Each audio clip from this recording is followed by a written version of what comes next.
What is up, everybody? This is the Wild Nutrition Podcast. I'm your host, Chris Heskett, and this is episode 103. I have no idea what we're titling this episode. We're just going with it. It's another solo episode.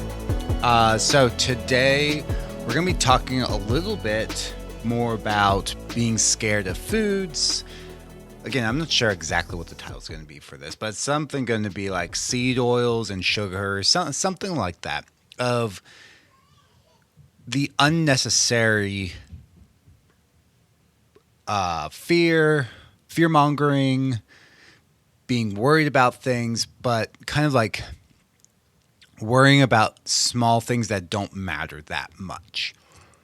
So I've talked about this before, but whenever we're looking at nutrition, or fitness, health, etc., there's levels to it. So a lot of times we think of black and white. We're either like doing well or we're not doing well at all. Like it's either good, like good job, we're getting results, or we suck and we're going backwards and this is super unhealthy and it's going to kill us. And there's never a nuanced conversation. And if you're new, guess what? Everything is nuanced. Everything, like most answers have a, well, it depends type thing to it. But that doesn't really get you attention online. It doesn't get you a ton of money online because it's literally what every single expert says. But if you want to shill out a bunch of stuff and get people to follow you and get people to buy scammy products, then you say, well, it's this or this. But it's also an easy way to think. Like as humans, we like simple solutions. Even if they're not right, we like simple solutions. So right now, I always do, I'm recording this right before going out for the opener of rifle season in Pennsylvania for deer hunting. By the way, if you're new, huge hunter here. There's a page I just followed on Facebook called Pennsylvania Deer Wars, and there's a whole bunch of drama in Pennsylvania. This is going to be totally side, but I swear it's important. So about 4 years ago, they moved the rifle opener, which is steeped in tradition, mind you. Now, I don't have any traditions to go with it, but it's steeped in tradition for a lot of people. They moved it from Monday to Saturday. The reason for it? Well, a lot of schools actually took off in rural areas, took off Mondays because so many kids would be out of school for the rifle opener. Again, steeped in tradition. Then they would be traveling, but then parents and stuff would have to travel back, and the kids would be exhausted the next day in school because hunting ends at 5. So if you're up north 2-3 hours away, well, guess what? If you get a deer, you're not back into the truck until maybe like 6:30 if you get one that in the evening, which happens a lot for me. So it's like, okay, like what if we just moved it to Saturday? And then kids wouldn't have to take off work, or parents wouldn't have to take off work. I mean, people don't have to take vacation days. Kids aren't out of school. Like it all works. We don't have to take school days off. Or like where I live in Pennsylvania, they don't take off for it. So parents would just take kids out of school. And then again, there's the whole vacation day. But a lot of people don't like that. So going back to simple solution versus they just want, here's the tradition. This has worked for me. Blah, blah, blah, versus, hey, the new generation oftentimes works 6 days a week. They have limited vacation time. They want to take vacation with their family. We shouldn't be doing that. They shouldn't be taking their kids out of school. Like, why don't we just make this work for everyone? They didn't like that answer. So simple solution versus a more nuanced conversation. I'm seeing that a whole bunch. Sorry if you're a boomer listening to this, but it's all the boomers who are really adamant against it. Every time I look at who is like freaking out over it's still not being back to Monday, it's always someone who's like 60 plus. Like, dude, what are you doing to help the next generation come up in hunting? Because they never are. It's always about them and their hunt camp. It's like hunt camps are dying. They're dying out. Like, I don't have a hunt camp. So it's like they talk about like, oh, all this stuff. Like, I don't have it. Anyways, the point being simple versus a nuanced conversation. There's other things we can draw on for as an example there, but that's just something recently I've been seeing. Again, like we're in the middle right about to start rifle season, so I'm very excited looking at all that stuff. I digress. Anyway, and I'm heading out today, so I'm recording this on Friday. Heading out later today to get out to my hunting spot. Anyways, so when it comes to our nutrition or exercise or anything related to health, there is a very nuanced conversation we have to have. And I like to think of things like levels or as a pyramid. Like if you've ever seen Maslow's hierarchy of needs, it's kind of like that. Like we have our base, then another level up, then another level up, and then another level up, and then finally we get to the tip top. The problem is most conversations are talking you're not even on the pyramid or you're at the tip top of the pyramid, and we skip all the middle stuff.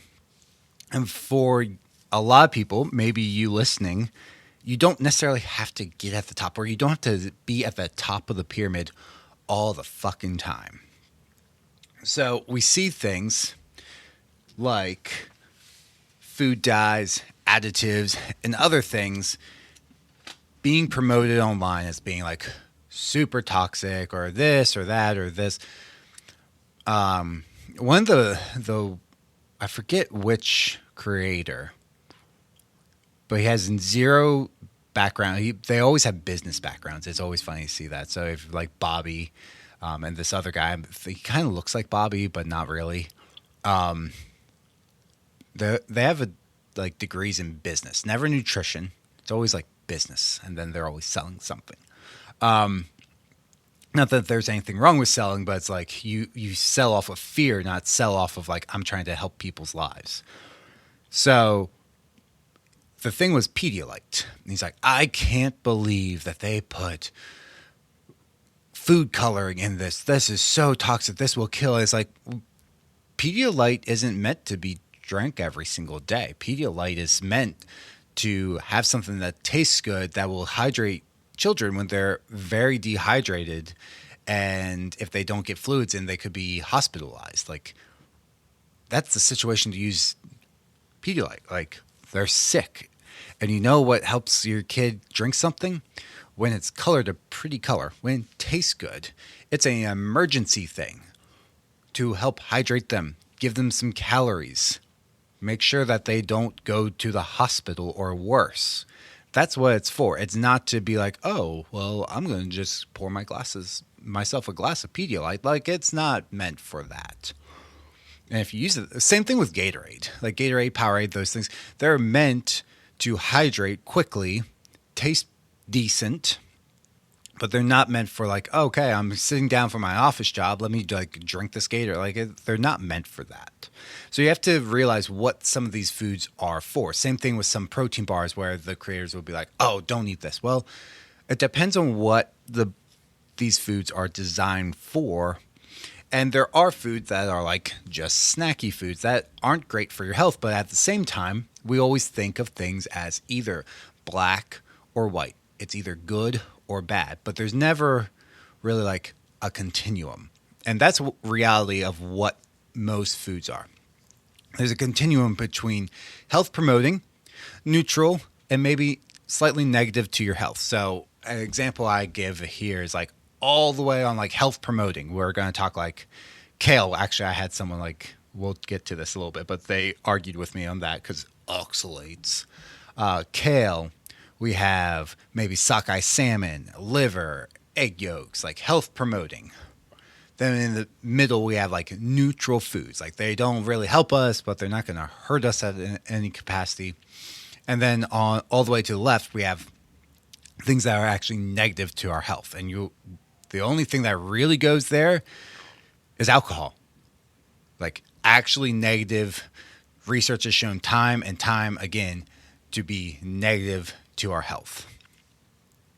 Alcohol is the only one that really goes there. And so there's a continuum between them. So it's not just three things. There's like 10 little levels. Like, okay, negative to our health, there's multiple levels there. Neutral, there's like neutral, negative neutral, true neutral, positive neutral, like just minor, like might be just slightly positive.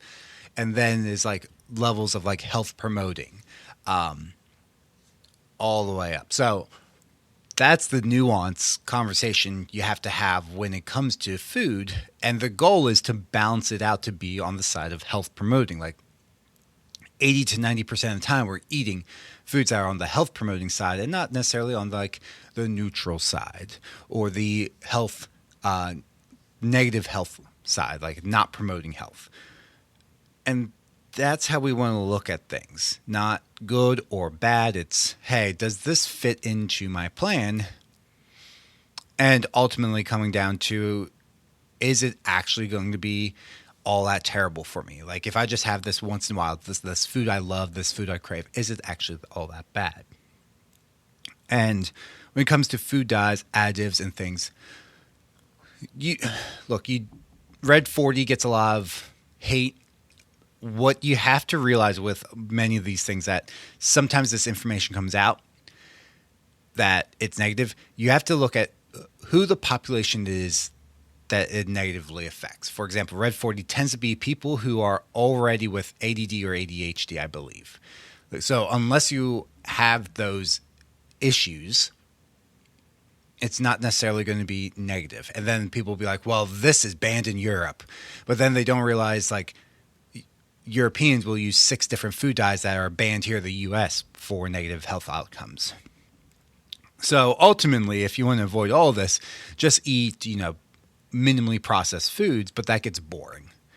And that's hard to do. Sometimes that's hard to do with when you're around family. Like we just finished up Thanksgiving here.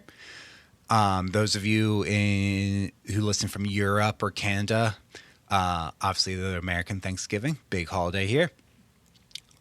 So we just finished that up. We have Christmas and Hanukkah and the other holidays coming up. And generally there's holiday cookies, there's baked goods, there's a lot of things that are not minimally processed foods. And you can either go in fearing all that stuff, or you can realize like there's a balancing act I can do. So all the time I will see this online as someone like, we will say, myself included, like, hey, like we can eat these foods in moderation, or we can, and they'll be like, oh, so sugar is healthy now. Oh, so white flour is healthy. And nobody's saying that. Nobody's saying white flour, white sugar is healthy. What we are saying is it's probably more to the not negative, but neutral to the neutral negative. It's not that it's going to be totally detrimental to you. Because we can give athletes white flour, white sugar, and it has a zero effect on their health because they're just eating so much food. Where many of these foods become an issue is when they start displacing other foods which have health promoting effects.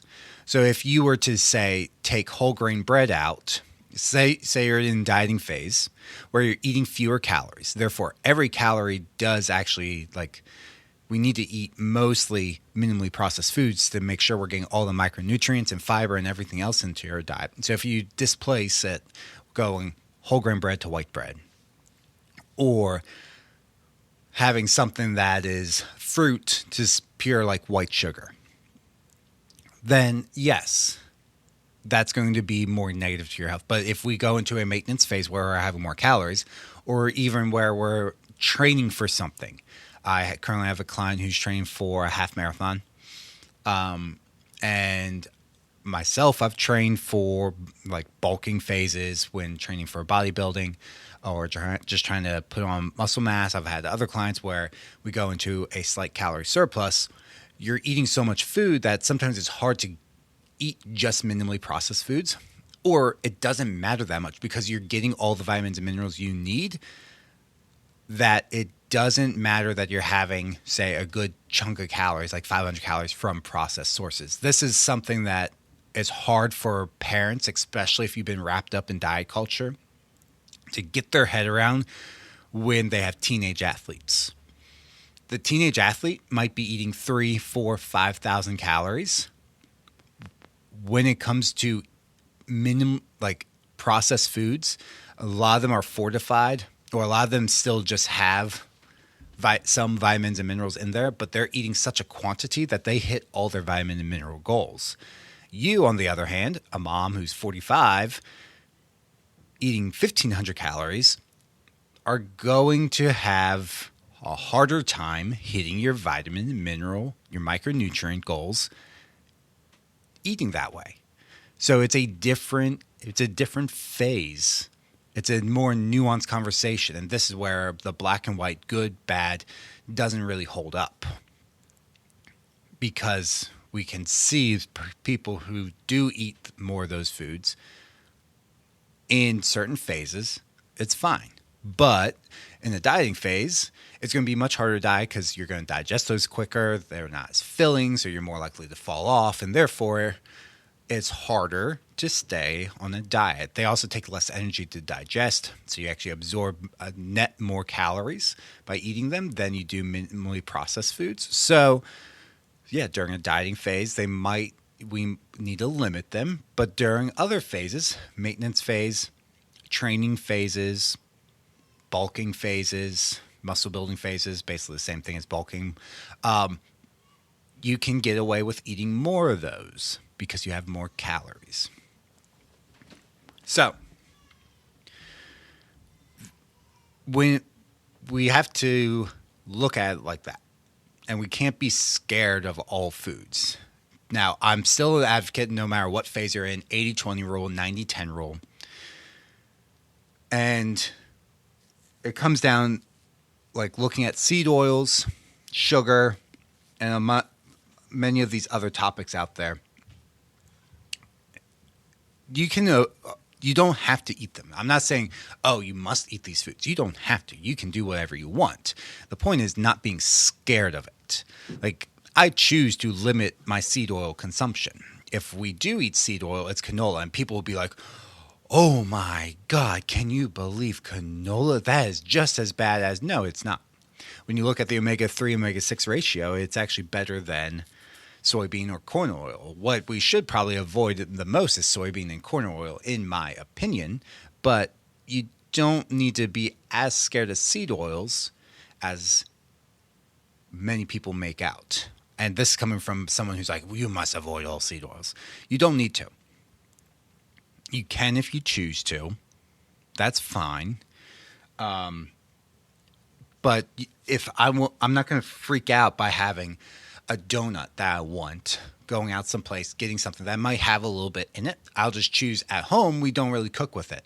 We have some canola oil for some baking and stuff like that, or greasing some pans and stuff. But we don't use it that much. We don't go out of our way to like, oh, we're going to use this for everything. If that's your choice. And the science shows that people who replace saturated fat with, say, the polyunsaturated fats found in seed oils have better long-term health outcomes in general. And this is where people start to write off science of who paid for it, who did this.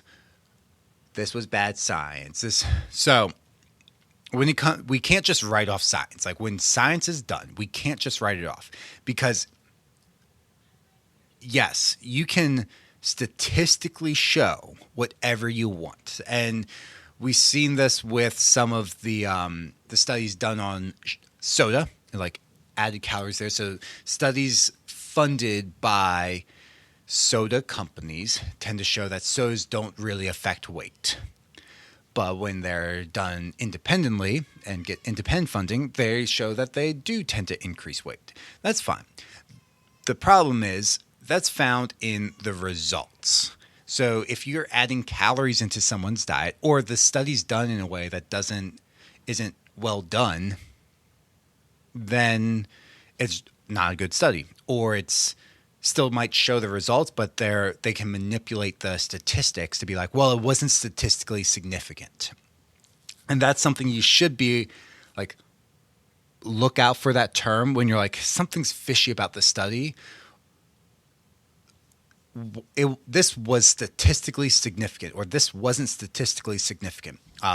So there can be studies where it's like, hey, weight was lost using this protocol, but there was no statistical significance between the two. But when you look at the actual results, it's like, well, this group lost 5 more pounds in general than the other group. Like, real world, that's actually good. But statistics show that within, and I just made that up off the top of my head. But it is something that you have to actually go. One, you have to learn how to read studies, and you actually have to go and look at the study. And yeah, it's 20 pages of really boring reading, but you can't just read the results. If you just read the results, this is where people will come and they'll send me stuff, or I'll see it on other creators where they just send stuff and it's like, dude, the study's crap, or the study's old. So the other thing with research is when you are using research, it's within like 10 years, ideally within 5 years. If you think of just the United States alone, every single university and college is doing research. So there's tons of research coming out every single day. So you can find stuff that's sooner, and people will like send like a 20-year-old or 30-year-old study, like, okay, like, no offense, but this doesn't hold up. And especially when it comes to anything medical, because so much in the way of technology and understanding changes year after year after year. Like, if you go back to, and this sounds really weird, but 10 years ago was 2013. 2013 was when I graduated college. It's Jesus Christ. Medical technology's come a long, long way just in that time. Like, telehealth was like, man, that's going to be the future. And now telehealth is here.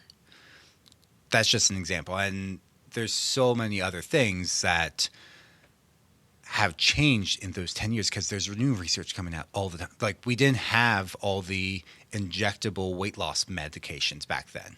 There was a bunch of other ones. Now, this is not a podcast about those things.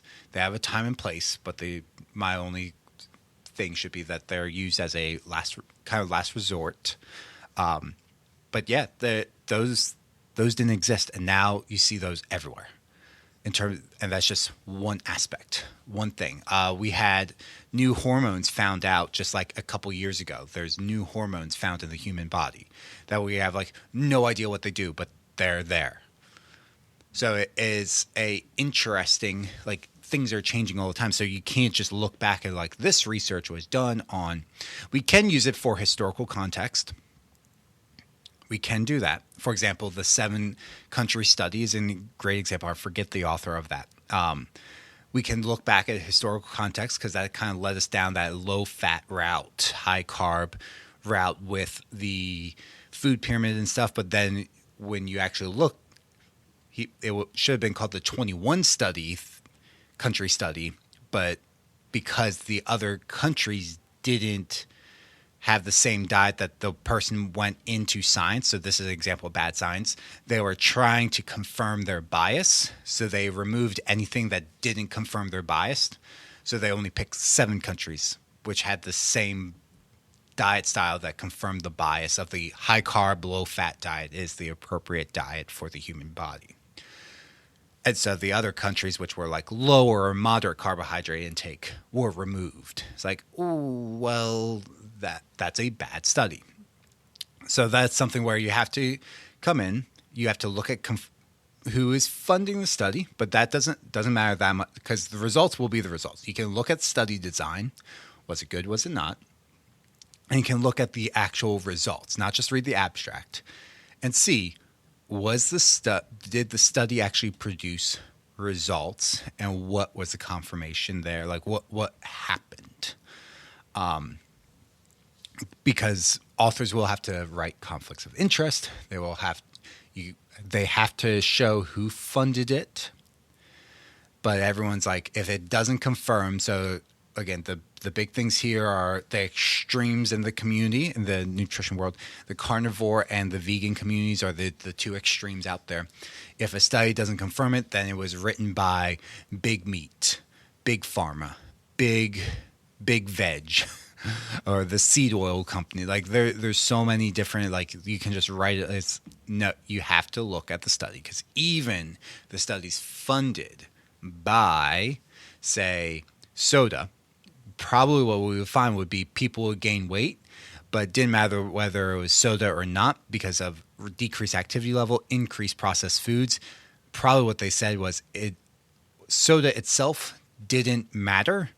It was overall increase in calories of the average person.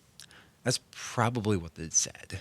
But how the news is going to report to you, so if you see a study on the news, that's going to be reported to you like, soda found not to contribute to weight gain. What? That's some bullshit. So, yeah.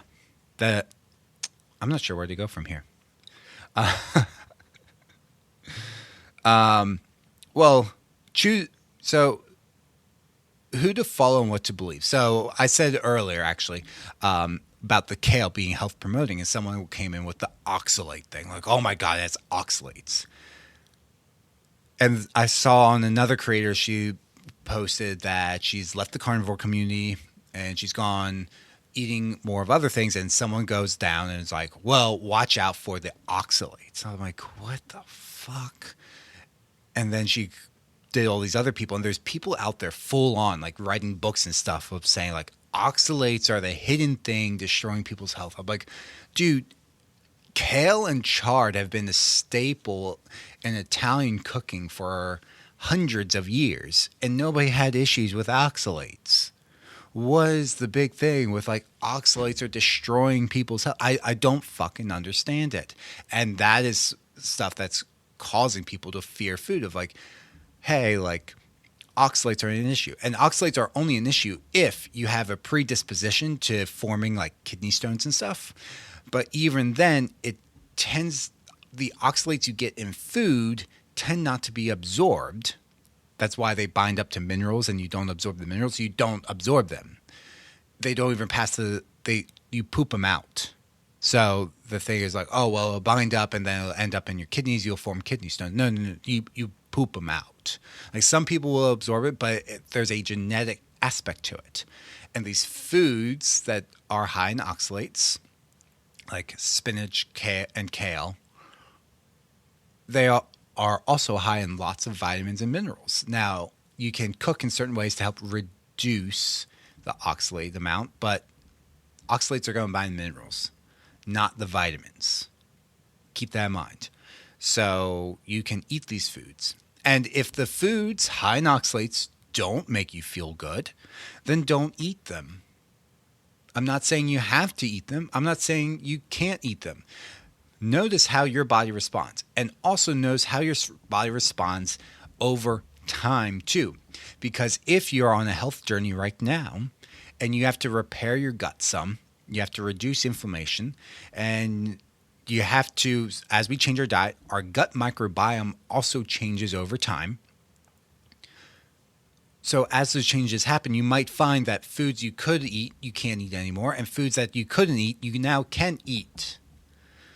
And that can be like raw leafy greens. Or sometimes the gut just gets really unhealthy. I had a client that she had to go on carnivore because she literally couldn't eat any raw veggie. And certain things were just like, literally she would be running to the bathroom like 30 minutes after eating. So we had to repair her gut, like let things settle down, let the body heal itself. And that's more of what I mean by heal. To go like, well, we're not going in with a super special program. Like, let the body heal it. So we went carnivore. Inflammation came down, and then basically carnivore is just a great elimination diet. And then after like 3 weeks, we started incorporating, okay, let's try some fruit.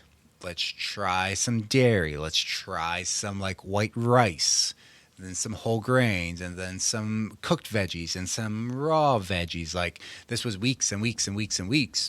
And slowly we started to learn what worked, what didn't, what pissed her off, or what amounts of food. Because sometimes it's not that you can't eat food, but like eating too much is an issue. For example, myself, raw peppers and uncooked leafy greens, if I eat too much, it's not a fun time.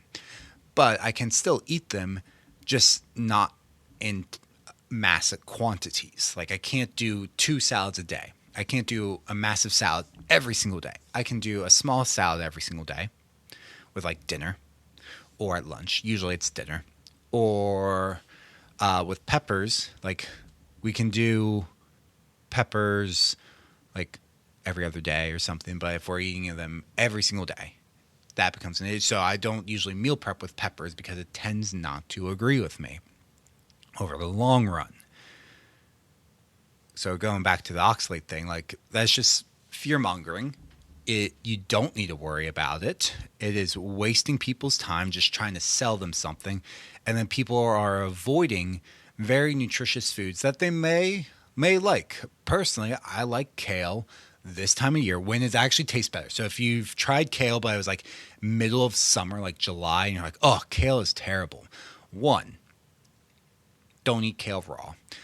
But also, kale tastes best early spring and in the fall. It's sweeter and less bitter during colder times. It's that the heat makes it bitter. So if you're eating kale in the middle of summer, it tastes like shit. I will agree with you there. We do not eat kale in the middle of summer. This time of year, in the fall, it tends to taste the best. And then we'll mix it into like soups and stews, or it'll be part of something. It's never like just by itself, like very rarely. Like, what did we do? We did gnocchi with kale and some cheese and stuff. And that was good. You kind of cover up the kale, but the kale still retains a lot of the vitamins and the minerals. Yes, the oxalates are going to stop you from absorbing all those minerals, but a lot of the vitamins are going to be absorbed. So it's a very nutritious food that you can eat and incorporate into your diet and not have to worry about it. So going back to choose who you follow and what to believe. Like, you have to be careful because a lot of people are just sending out information, which, going back to the beginning, simple versus nuance. If they're saying this is bad, this is like, there's very few things that are just like terrible for your health. Alcohol is, but it's funny when you see these people are like, oh my God, this has sugar. This has white flour. This has seed oils. And then they're like, so this is the alcohol I drink. Like, you're worried about 4 grams. Also put that in perspective, 4 grams of added sugar in something, which is nothing. You're worried about that. But then you promote alcohol at the same time. Like, if you're an actual health influencer, shouldn't we be like not drinking any alcohol at all? Because there's no benefit. Like, there's a ton of benefit to removing alcohol. And I drink, guys. I do. We had champagne yesterday for Thanksgiving. We had opened up 2 bottles. My wife and I drank 1 bottle in the morning. And then we had family over at night. And we opened up another bottle. And everyone had a glass. And then I had a few glasses of wine. That was yesterday. I drink. I like cocktails. I like beer. Beer doesn't like me. We drink hard cider. We drink wine. We cook with a lot of alcohol. I like it. But you need to balance that out. You have to realize that alcohol is something that's negative to your health. So if you like to drink all the time, you can't have a shit diet, or you are going to rapidly age yourself and deteriorate your health. So, anyways, nuanced conversation when it comes to health and fitness. There is no one best solution. There is figuring out what works better for you and working on the levels, which I brought up earlier.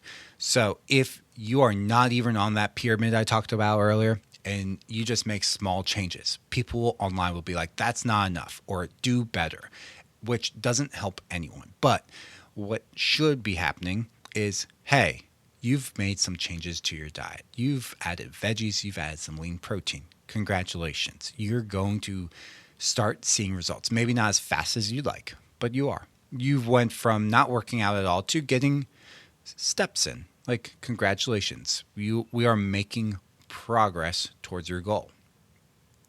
That's awesome. And over time, you're going to move then from that level to the next level.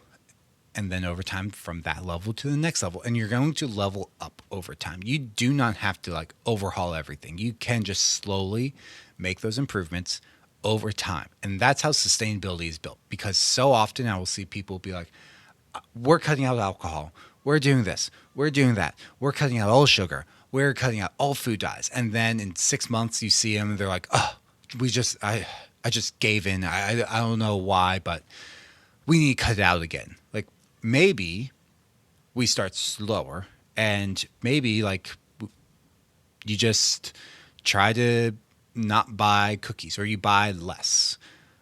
And with the kid argument, like have healthier options. With my daughter, if she's hungry, she will eat. And yes, it is a nightmare some days.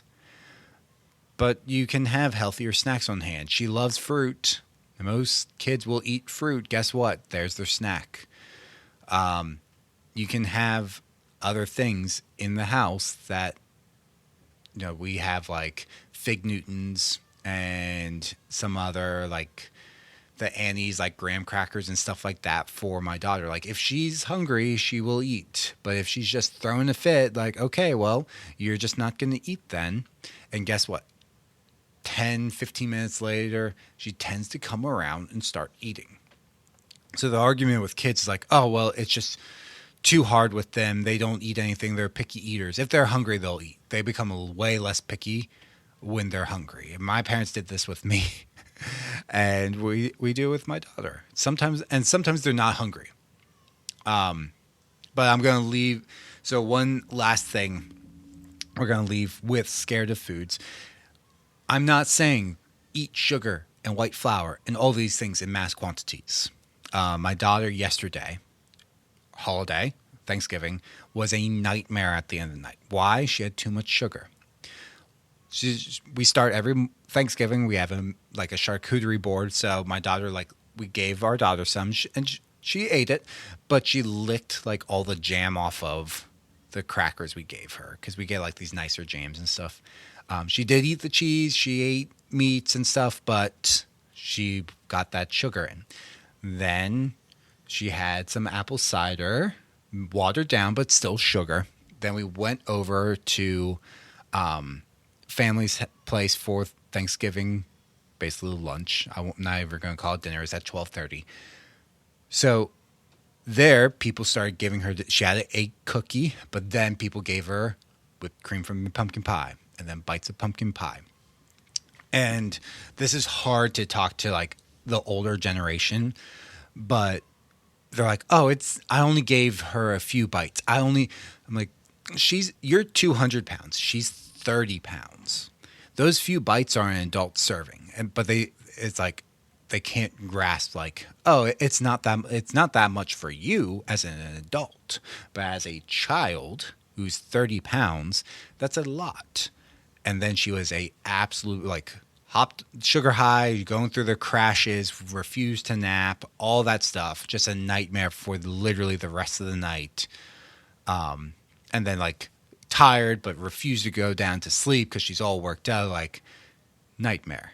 And that is something that a lot of parents go through, is their kids are just on this roller coaster of high and low blood sugar from all these foods because like everybody likes them. Like, don't get me, even these health influencers are like, I would never eat. Like if they eat a donut, they're going to be like, it does taste good. Like, not going to lie, it does taste good. Nobody's saying it's healthy, but it tastes fucking good.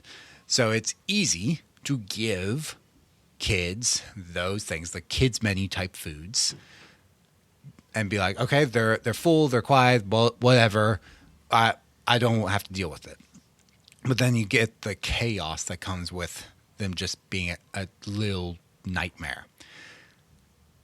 So with all this, it is important to teach your kids proper portion control. Like, you can't just hide all. I've given the story multiple times where I had the college roommate who had the very restrictive mother, and then he went to college and was like, all you can eat buffet, as many sweets as I want, and literally put on 100 pounds in a year.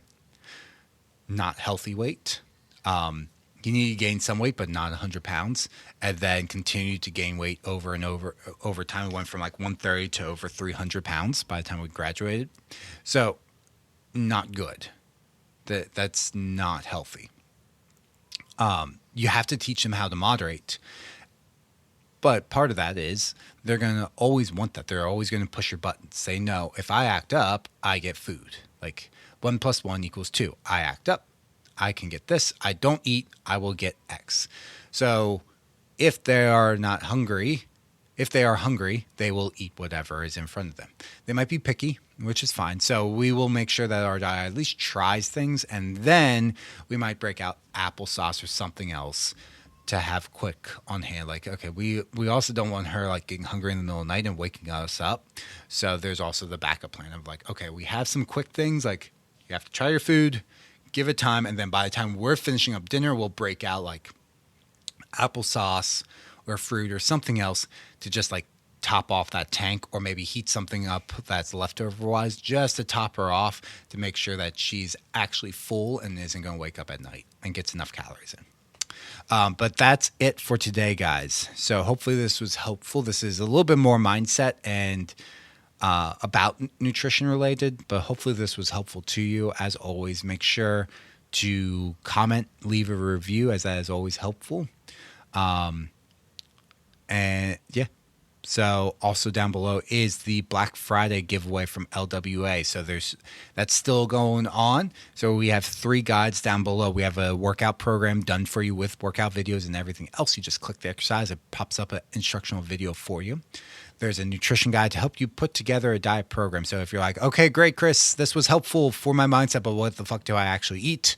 That's down below. That's done for you. And then there's also a mindset guide to help you with the self-sabotage, the belief that you can't lose weight, and the other things that are going on in between your ears that makes the whole process a lot harder than it needs to be. All 3 of those things for free down below. Everybody's trying to sell you stuff. It's Cyber Monday today.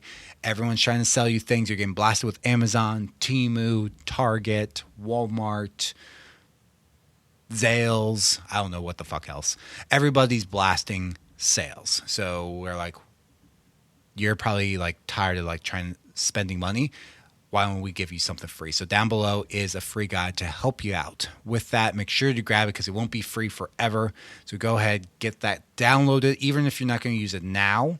If you're like, I'm waiting, I have to finish up some holiday stuff and then I'm going to get started on that, like download it now because it's going to be gone later this week. But make sure you go download that, grab your copy, and then when you're ready, you'll have everything done for you and